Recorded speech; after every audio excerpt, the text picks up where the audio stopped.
Breaking చూస్తున్నాం. సెడ్చూర్ analysis wing కొత్త చీఫ్గా పంజాబ్ కేడర్కు చెందిన ఐపీఎస్ అధికారి పరాగ్ జైన్ నియమితులయ్యారు.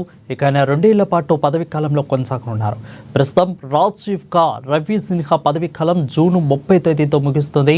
అయితే దీంతో జూలై 1న పరాగ్ జైన్ కొత్త చీఫ్గా బాధ్యతలు చేపట్టనున్నారు. ఈ మేరకు నియామకాల కేబినెట్ కమిటీ ఉత్తర్వులు జారీ చేసింది. ప్రస్తుతం ఆయన ఏవియేషన్ రీసెర్చ్ సెంటర్ అధిపతిగా సేవలు అందిస్తున్నారు.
ఇక సెర్చ్ అండ్ అనాలిసిస్ వింగ్ కొత్త చీఫ్గా పంజాబ్ కేడర్కు చెందిన ఐపీఎస్ అధికారి పరాగ్ జైన్ నియమితులయ్యారు.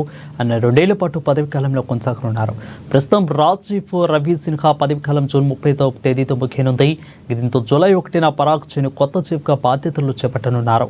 ఈ మేరకు నియామకాల కేబినెట్ కమిటీ ఉత్తర్వులు జారీ చేసింది. ప్రస్తుతం ఆయన ఏవియేషన్ రీసెర్చ్ సెంటర్ అధిపతిగా సేవలందిస్తున్నారు.